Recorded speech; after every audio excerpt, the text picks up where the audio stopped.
Hi guys, alright, we're here to talk about the Virus C today. I wanted to make a video to show you guys how to replace the potentiometer on these units, as well as where to buy them. If you're just looking to buy one, I have a link in the description, but if you want to see how you actually swap one out, stick around and yeah, I want to run through it and show you guys how it's done. You know, it's really not so hard. I know people are kind of intimidated by these things, but it's not rocket science. So yeah, let's get into it. So the first thing that you need to do is obviously I need to take off all the knobs, which I've already started. So I'm kind of cutting into the video after I've taken a bunch off, but they just come off pretty easily. So I already replaced this one and this one, but I didn't even notice. Like, I was just seeing like which ones worked and which ones didn't, and or which ones were really fast. Like this was just like definitely on its way out, and so was that one. But I didn't notice that this one. Look, this one really is loose. It works fine, but it just super loose. I could just probably replace it, or not replace it, but re-anchor it. But I'm going to go ahead and replace it because I want to also test this new. This is it's not an Alps. This is the original Alps, which they don't make anymore. Here is my replacement, and it's just got longer. These 4 pins are a bit long, which on this synth, it doesn't matter. So yeah, I want to actually see if this thing even works. So hopefully it works, because it would suck to take this apart and fix it and put it back together and twice. Well, for the third time actually. But anyway, yeah, I want to test this out and see if this guy works. So I'm pretty sure it will. It feels good, looks good. It's got the right stats or whatever you want to call it. So yeah, we're gonna give it a try here. Actually, one thing I did want to just check real quick. I just want to make sure the D shaft is cut properly. I could cut this video very short. So all the way down, D shaft is towards the back, all the way down, D shaft is towards the back. So yeah, it's exactly. I was just making sure the flat on the D was towards, in the right spot. Otherwise my knob wouldn't, be pointing in the wrong direction. So yeah. Anyway, here's our potentiometer. I'm going to yank this last one off and start digging in. So these are actually super easy to take apart, to work with. I want to get my 2 pieces of wood, though, that I usually have. Bear with me, guys. Okay, that was a silly problem, but anyway. Yeah, when I'm working on a synth, I don't ever like to I could just flip it over and start undering the screws in the bottom, but then I'm putting a lot of pressure on these pots, and I don't like to do that. So what I do instead, I get 2 pieces of wood like that, and I bring them in a little bit more. And now I'm going to go ahead and just flip it. I brought them in quite a bit more than I thought it did. There we go. And now I can put as much pressure on it as I want to, and it's not doing anything to the pots. So this Virus, I put new feet on it. The feet were all screwed up, and I replaced these 2 missing screws with this silver screws here. But normally these are just these aren't even machined. These ones just teeny little black screws. I always have a bowl handy. I know Virus synthesizers inside and out, so I don't really need just to remember which screws go where. But if you haven't taken one apart before, then I would recommend a different bowl for each different section you're taking apart. But I know, I remember, so I'm not too worried about it. So this is going to come right off. It likes to stick a little in the back. I'm gonna actually do it the other way. I'm gonna flip this over and just take the top out instead of taking the bottom out.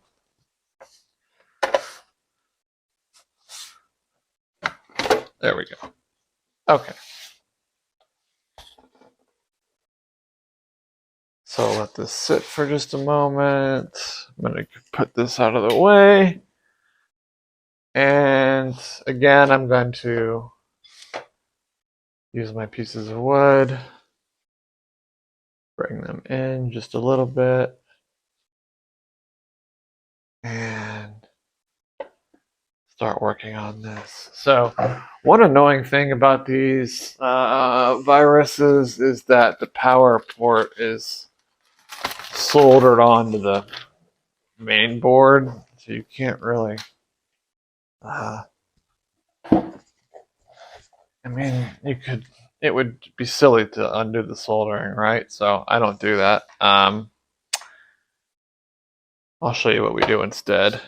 First things first, though, there's a bunch of screws on the back here that we need to get out. Those are holding this main board in place. Notice how I like to always, I'm always going to ground myself on this unit before I touch anything. You can get one of those wrist straps if you want, but you don't need to. You just grab the chassis and ground yourself before you touch any of the components.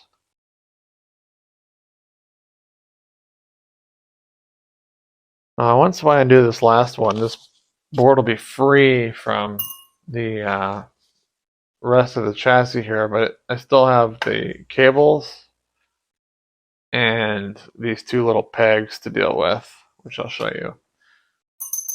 For the cables, let me get out a special screwdriver for that, because there's a trick there. This is where you got to be careful, or just not rush. This cable's easy, the large cable. It's just gonna, it might give you a little trouble, but it's just gonna come right out. What's not gonna come right out is the screen cable. So I just take a little flathead and kind of wedge it, and then twist, wedge and twist, go slow, not a race. If you've never worked on a synthesizer before, just go slow. My best advice. All right, this one's it's being a pain. See, that's why we have this. I might need to get the bigger screwdriver. There we go. Okay, so we got it out. No problem. All right. Now there's these little plastic pegs. Sometimes there's more than just these two. I think this one might be missing one. Whatever, it doesn't matter. Again, I'm gonna touch the frame here. So things are, do I have every screw out? Let me just make sure I'm not missing one. 1, 2, yeah. So, yeah, I should just be able to squeeze these now and then kind of pop this out.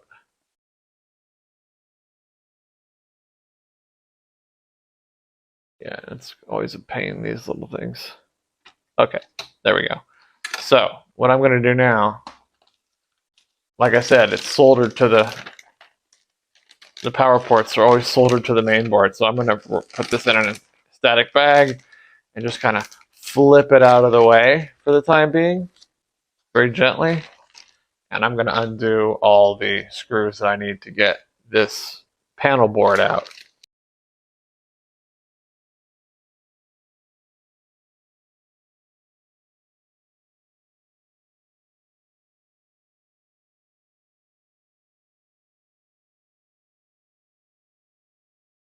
All right, it's just a little bit stuck because of this. There we go. It's a little tricky to get that out. All right, and here we have this. So now what I'm going to do, I'm just going to set this aside very quickly. And then I'm going to fold this back into here. Wrap that extra bit under so it's nice and soft and cushy, and I'm going to get this out of the way. And now we're working on, I'm going to get our wood pieces out of the way because we don't need those anymore. Now we're working straight on the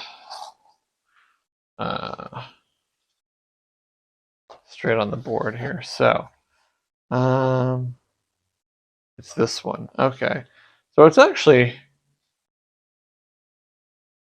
not it's anchored fine. It's just yeah, it's just this pot's had it.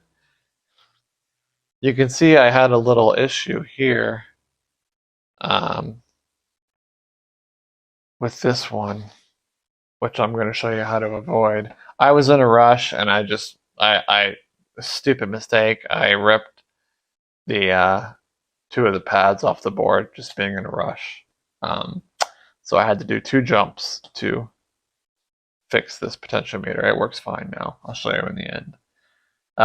Yeah, go slow. And there's certain things you want to do to remove these. So yeah, let's get our soldering iron ready. Bring that over here. I recently got a new one after like 30 years of my Radio Shack one. Remember, you guys probably don't even know what Radio Shack is. Some of you do. I had a Radio Shack one. It finally died after like 30 years, so I got a new one recently.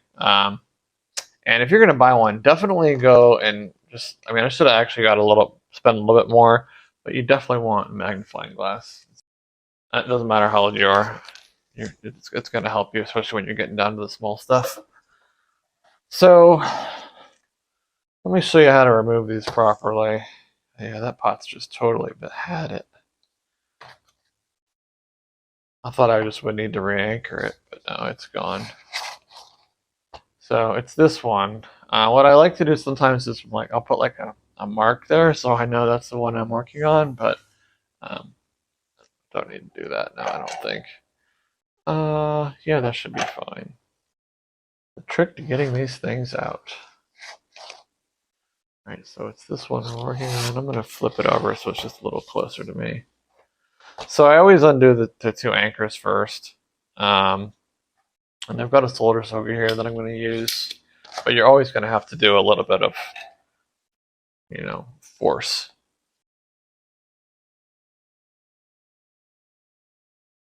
Sometimes it helps just to kickstart it with a little bit of new stuff.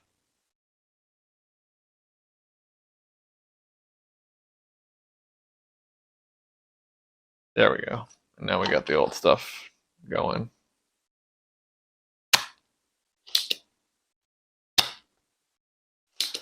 Now you can see I got rid of a good bit of it there, but I'm still going to have to do a little bit of force at some point. And yeah, I'm going to do the same thing on this one. I'm just going to give it a little bit of new.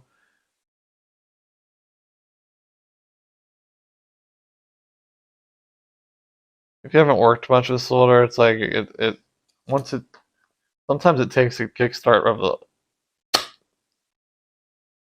of new stuff before the old stuff will cooperate. Oh, I shouldn't have pulled my iron away there. Alright, I got most of it there.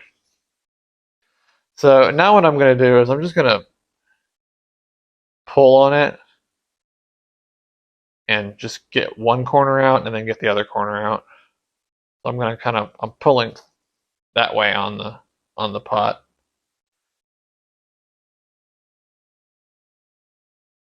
You want to make sure it's good and heated so you don't pull the pad. In this case, it doesn't matter because these are just for anchors. Well, I guess they're grounds. There we go. Oh, see, they both came out. The other one was actually out all the way. Now, here's where you don't want to make your mistake. The mistake I made on the one where I had to fix the jumps is I tried to individually do these, which was just stupid. I know it's stupid, but I don't know why I did it. The best thing to do when you got that many pins that close together is just get a whole bunch of solder on there. And I'm talking about just bury it. Bury it until it's one giant clump.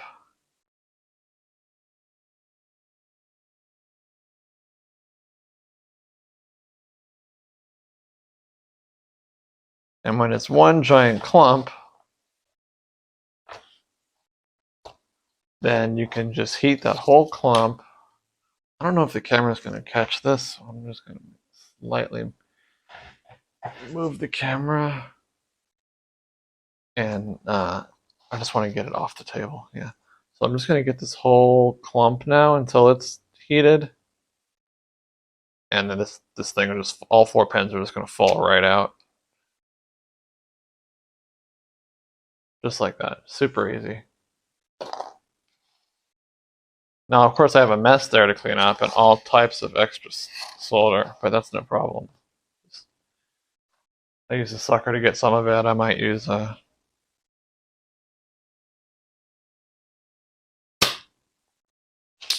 You know what actually works well is if you... Yeah, I'm going to do that. I'm going to stand this up.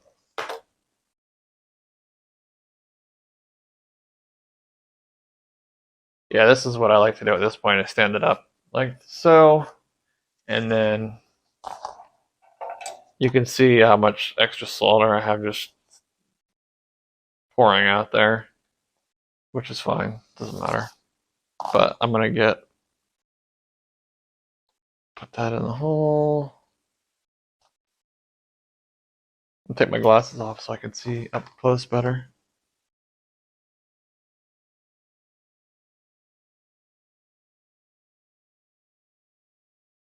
There we go.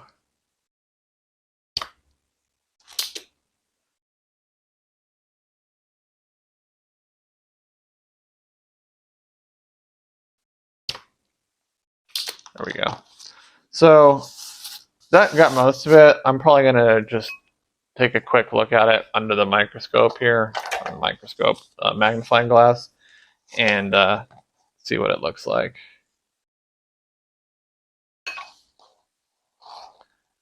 Yeah, I can see I got a little more to get rid of. That's fine. I'm gonna always wipe away. You don't want any extra chunks of metal to get in the way here. So yeah, I'm gonna get the rest of this with some wick. That's just the easiest way to do it. And that wick is completely gone. Wow. All right. Well, I'll use the very end of it. Yeah, this will be quick. So.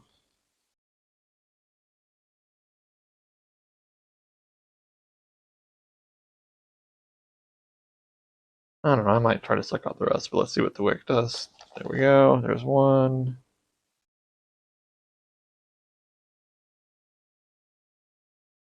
There we go.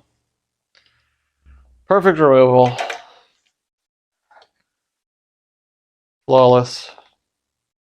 I might clean that.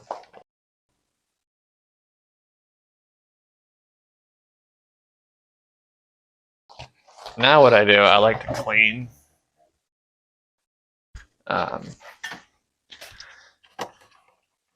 Just to be safe.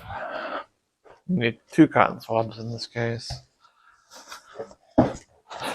You don't have to do this, but it's a good idea. And it just makes for a better job overall. So this is industrial alcohol. I just pour a tiny little bit in the cap.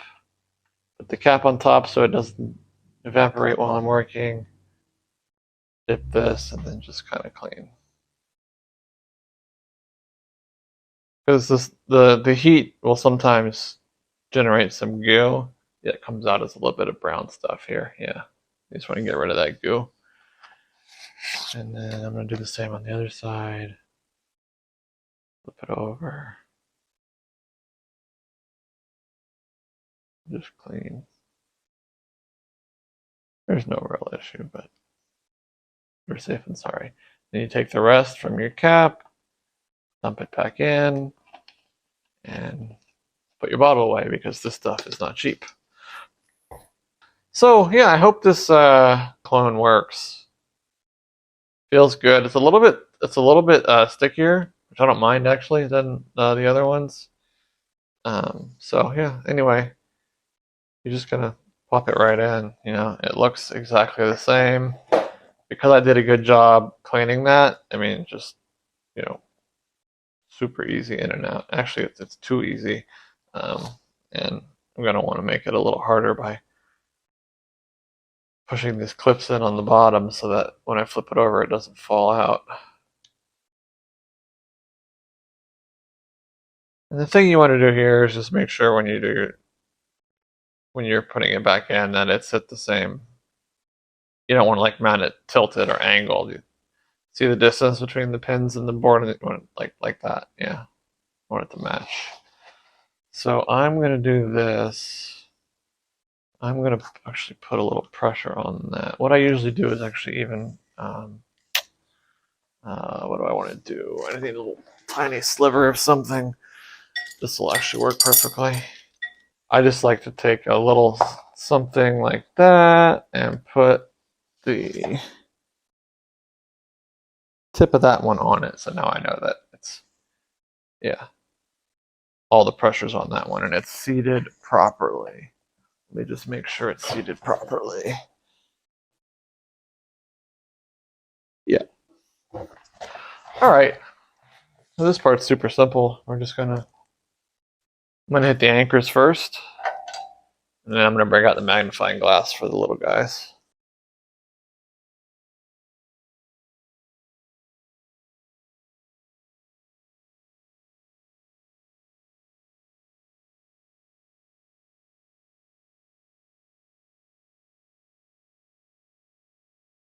There we go. That's pretty good. Usually the clips are a little more centered, so you don't have such a big gap to fill like I'm trying to fill now. But I pulled them in because I wanted some stability, and this is the price I pay. That's all right. I'll clean this up afterwards. I'm really not too worried about it. Main thing is it should be seated now and it's not going anywhere. Yeah. So let me get rid of that. And now we're gonna do the 4 little ones. And this is where you really want your magnifying glass. Just rushing. And this is gonna be really quick. If I can angle my tools properly, it will be very quick.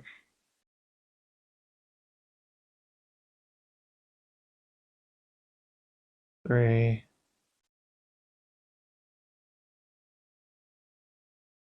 Oops.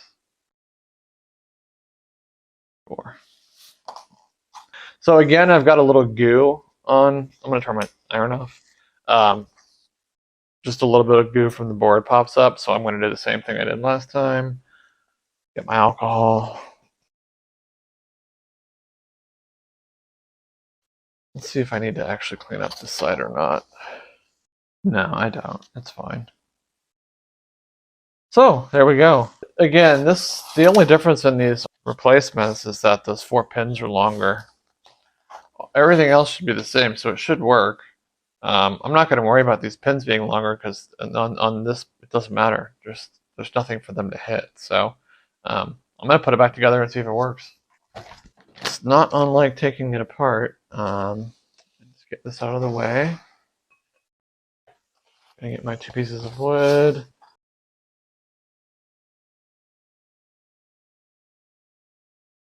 And yeah, the trick is just kind of get everything to line up properly. Get that cable through.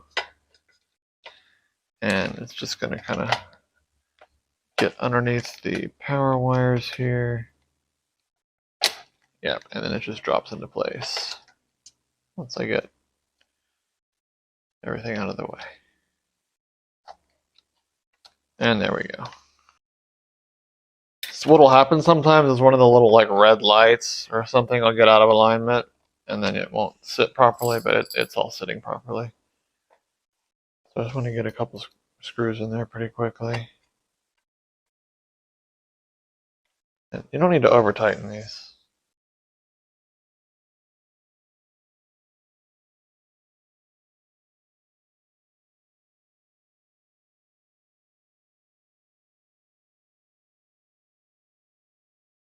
All right. Flip this over. I'm grounded.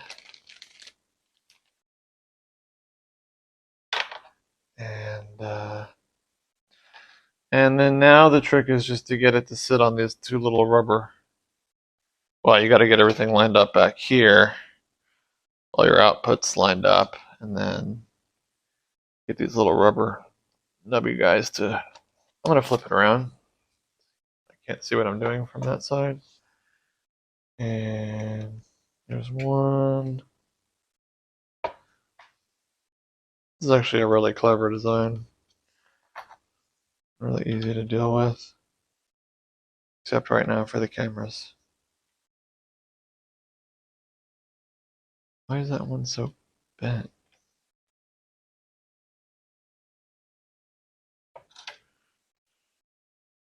There we go. Okay. I don't know why they wanted to be a pain. First things first, we're going to do screws before we do any kind of cables.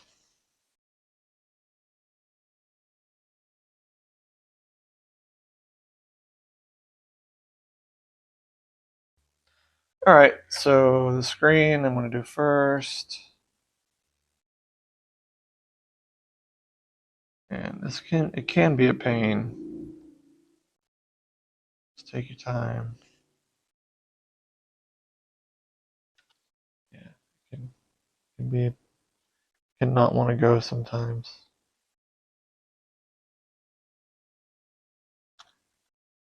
Not want to go a lot of the time. Alright, let's get the other cable in, then we'll deal with that one. This one will be easy. Alright. Yeah, this green one's given me trouble before.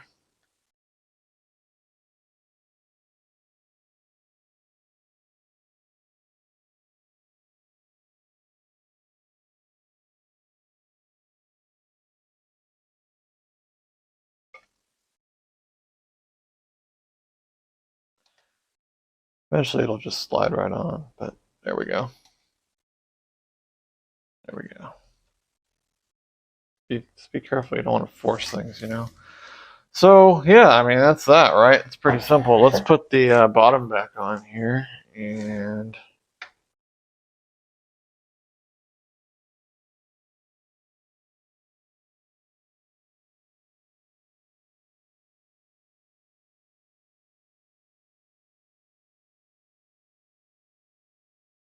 sure. Alright, let's take everything to the studio and see what's up, guys. Alright guys, we're back in the studio here, and I wanted to just show you that the potentiometer replacement on the Virus C worked.